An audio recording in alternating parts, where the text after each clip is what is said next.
Elizabethan as 1558 से लेकर 1603 तक।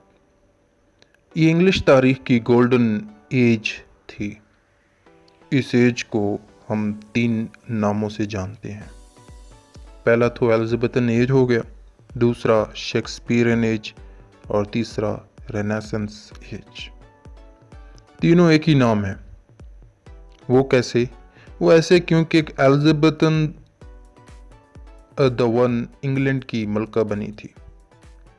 1558 से लेकर 1603 तक एलिज़ाबेथ ने हुकूमत की।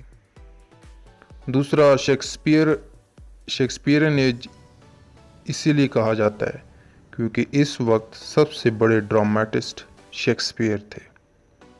उन्होंने अपनी कलम से वो शाहकार लिखे जिसकी वजह से इसे गोल्डन एज कहा जाता है, शेक्सपियरियन का दौर भी कहा जाता है। अब बात करते हैं कि इसी एलिज़ाबेथन दौर के अलावा, शेक्सपियरियन दौर के अलावा रेनेसेंस का दौर क्यों कहते हैं। रेनेसेंस का मतलब है रीबर्थ, मतलब फिर से जागना या पैदा होना। फिर से कौन जागा था? फिर से जागा था लर्निंग प्रोसेस।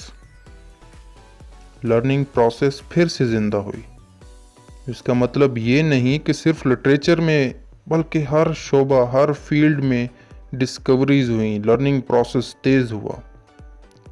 इसीलिए इस दौर को, इस एज को रेनेसेंस एज कहते हैं।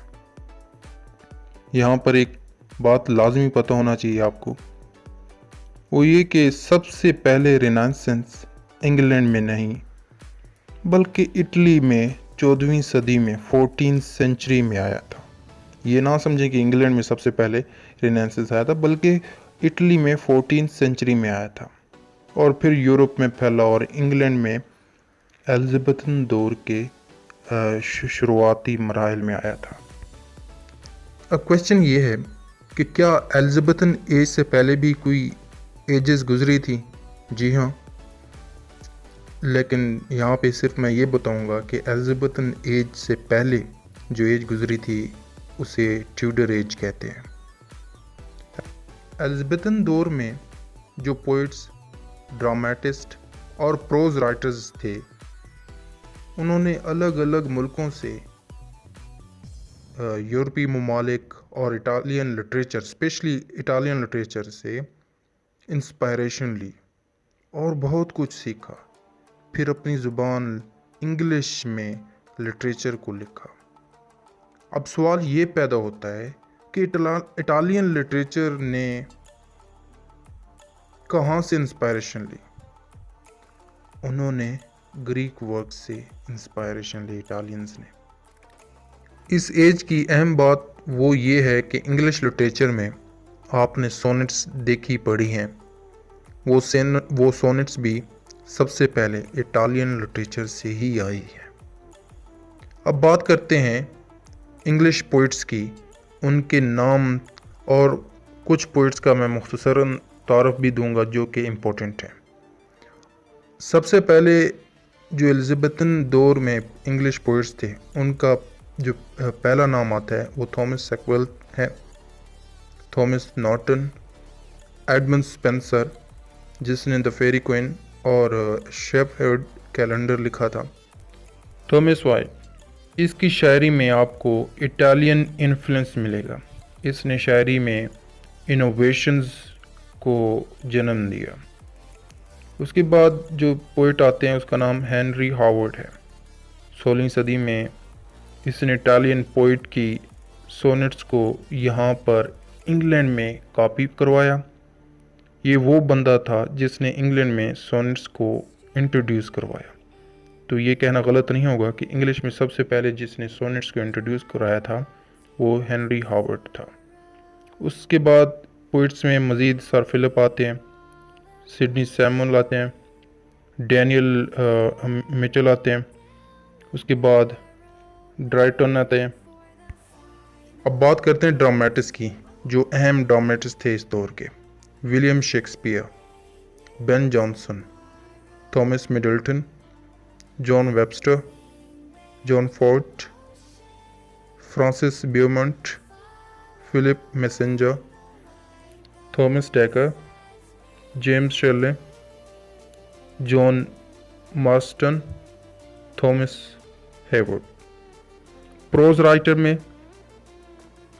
Sir Philip Sidney, Francis Bacon, Sir Walter Raleigh, Richard Hooker, William web.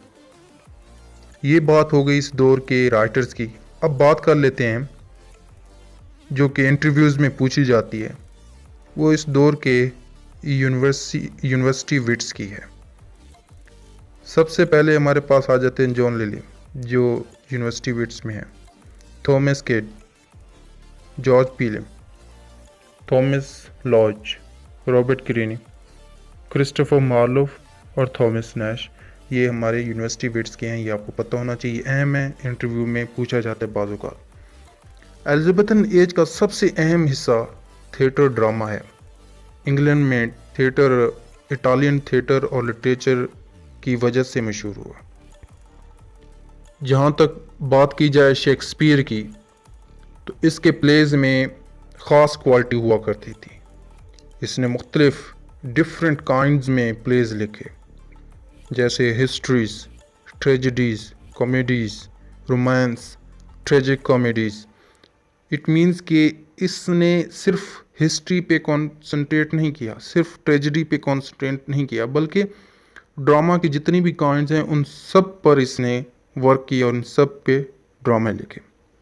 इसने शुरू में जो कॉमेडी लिखी उसका नाम कॉमेडी ऑफ एरर्स था। कॉमेडी लिखने के बाद इसने अपने दौर के ग्रेट प्लेज लिखे, ग्रेट ट्रेजिक प्ले, जो कि King Lear, Macbeth, Othello, Antonio and Cleopatra. अपने आखिरी दौर में इसने ट्रेजिक कॉमेडीज़ और रोमांस पे काम किया और लिखा कुछ। Cymbeline, the Winter's Tale, the Tempest, ये इस काइंड में आ जाते हैं। इस ग्रेट राइटर के बाद जो बड़ा नाम आता है वो क्रिस्टोफर मार्लोव का है।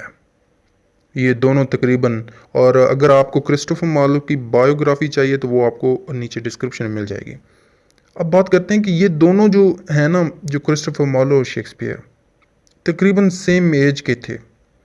बहुत कम उम्र में क्रिस्टोफर मर गया था, क्योंकि इसको किसी शराब खाने में खंजर से मारा गया था, और ये भी कहा जाता था कि क्वीन एलिजाबेथ ने फ्रांसिस नामी शख्स के ज़रिए क्रिस्टोफर को मरवाया था। अगर कुछ साल ये ज़िंदा रहता क्रिस्टोफर, तो ये शेक्सपियर से भी आगे चला जाता, उससे भी बड़ा ड्रामेटिस्ट बन जाता।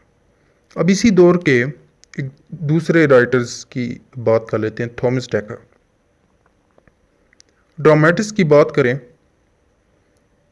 तो ये थॉमस डैकर भी किसी से कम नहीं है, प्रोमिनेंट है,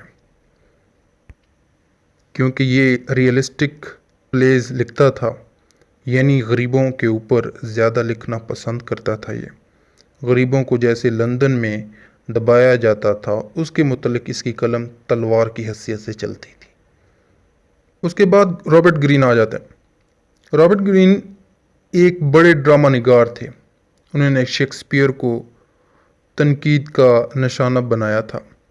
इसके जो ड्रामे थे, उनमें जो मशहूर ड्रामे हैं वो the History of Orlando Furioso, Selimus and Looking Glass for London and England.